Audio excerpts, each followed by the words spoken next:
She was a billionaire who couldn't stand a single thing out of place. He was a single dad cleaner who hadn't slept properly in days. When she walked into her private office and found him sleeping in her chair, everyone expected him to be fired, or worse. But what she did next changed both of their lives forever.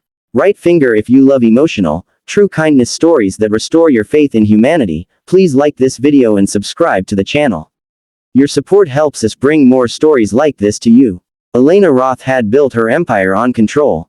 Every pen on her desk aligned at a perfect angle, every file labeled with identical spacing, every chair pushed in exactly 3 inches from the table. Her OCD wasn't a secret, it was a fact of life, managed carefully, painfully, and privately.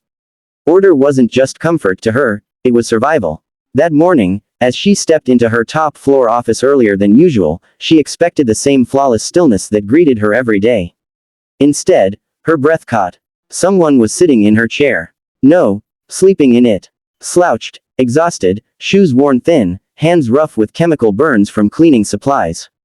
The man jolted awake the moment he sensed movement. His eyes widened in terror as he scrambled to stand, knocking the chair slightly off alignment.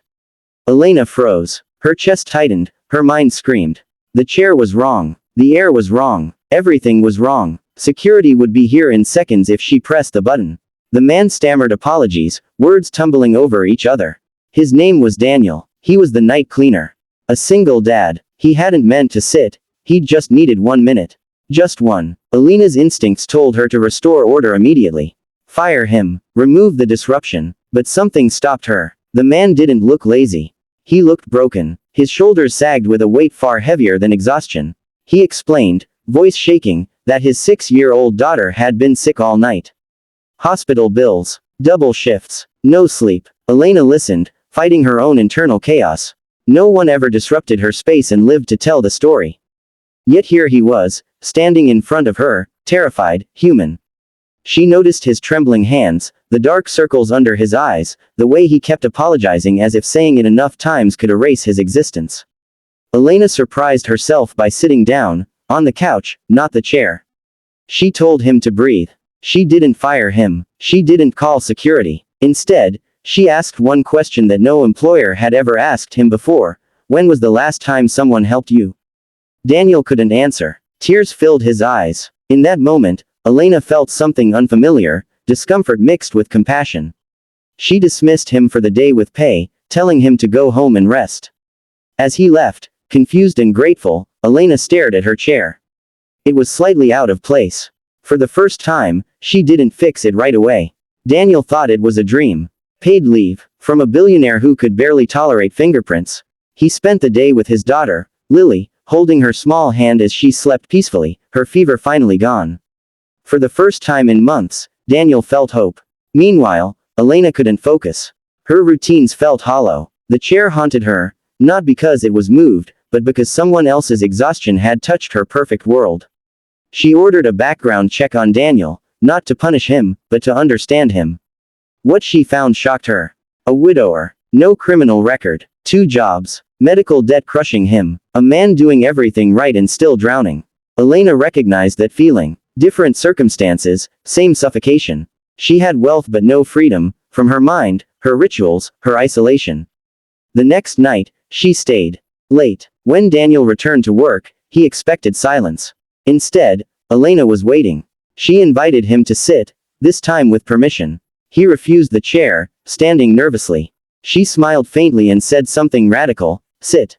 Please. He did. She told him about her OCD, about how control had cost her relationships, joy, rest.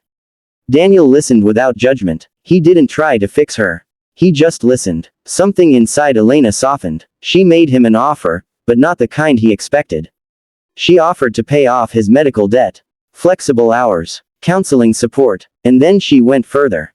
She told him she was creating a new program within her company, one that gave struggling employees real second chances. Daniel would lead it. He was stunned. He wasn't educated. He wasn't polished. Elena said, "You understand exhaustion. You understand dignity. That's freedom." Daniel tried to refuse. Pride. Fear. She stopped him gently. "Let me do this. For both of us." That night, Elena slept for the first time without aligning every object. And Daniel went home knowing his daughter's future had just changed. Months passed. Daniel transformed, not into a suit-wearing executive, but into a leader with empathy. The program he ran helped dozens of employees with childcare, health crises, and second chances. Productivity soared, but more importantly, people felt seen. Elena watched from a distance, learning. She began therapy consistently. She allowed imperfection into her spaces, small steps. A pen slightly crooked, a chair left untouched. Freedom, she realized, wasn't about control. It was about trust. One evening, she invited Daniel and Lily to her office. Lily climbed into the famous chair and giggled. Elena tensed, then laughed, a real laugh. Daniel saw it and understood the full circle of the moment. Elena confessed that helping him had helped her more than any therapy ever had. "I thought I was giving you freedom," she said softly. "But you gave it to me." Daniel shook his head. "You just opened the door. I walked through." Years later, the story would be told in business magazines, but they'd get it wrong. They'd say the billionaire saved a poor cleaner. The truth was simpler and deeper. Two broken people met at the exact moment they needed each other. And kindness rewrote both their lives. Right finger if this story moved you. Please like the video and subscribe to True Kindness Tales. Every like helps us share more real stories of hope, compassion, and second chances. Thank you for being part of our community.